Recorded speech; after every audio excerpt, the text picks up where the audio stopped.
సింగయ్య మృతి కేసులో Jagan quash petition పై విచారణను హైకోర్టు రేపటికి వాయిదా వేసింది. మరింత సమాచారం మా ప్రతినిధి జయప్రకాష్ అడిగి తెలుసుకుందాం. జయప్రకాష్, జగన్ క్వాష్ పిటిషన్ పై విచారణ వాయిదాకి కారణాలేంటి?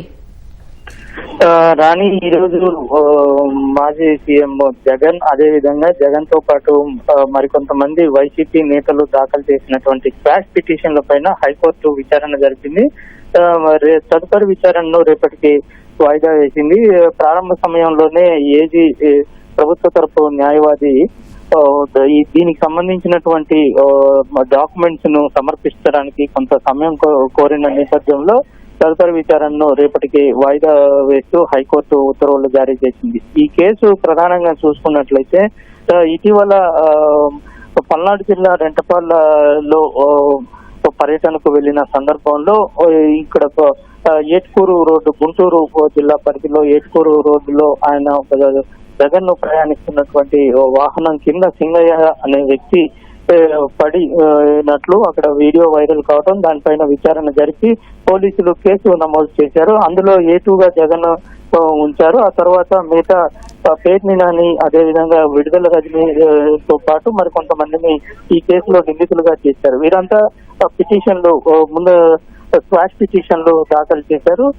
డ్రైవర్ ని ఇప్పటికే పోలీసులు విచారించి పంపించారని, దానికి సంబంధించిన ఆధారాలు తీసుకున్నారు.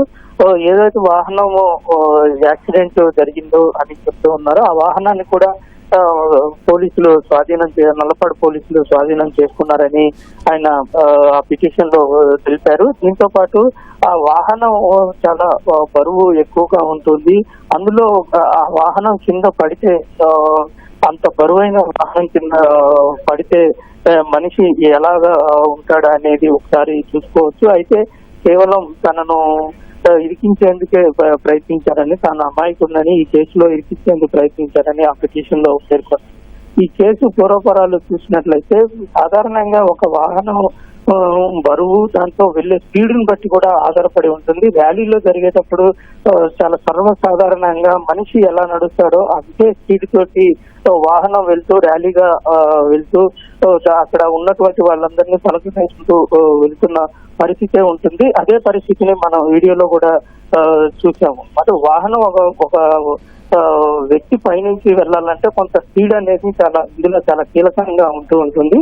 ఇవన్నిటిని పోలీసులు ఎనలైజ్ చేస్తున్నారు. ఒకవైపు పోలీసులు ఈ కేసుని దర్యాప్తు చేస్తూ ఉన్నారు. ఆ స్పీడ్ ఎంత స్పీడ్ లో వెళ్తుంది, వాహనం ఫిట్నెస్ ఎలాగా ఉన్నది, అసలు వాహనంలో ఉన్న వాళ్ళకి ఈ విషయం తెలుసా లేదా, తెలిస్తే ఇప్పుడు ఈ ఘటన జరిగిన తర్వాత అక్కడ వాహనం కింద పడిన సింగయ్యను పక్కకు నెట్టి ముందుకు వెళ్ళటం, ఇవన్నీ ఎలాగ జరిగాయి అనే కోణంలో ఒకవైపు పోలీసులు దర్యాప్తు చేస్తున్నారు. మరోవైపు విచారణ కోర్టులో ఈ క్వాష్ పిటిషన్ల పైన విచారణ జరుగుతూ ఉంది.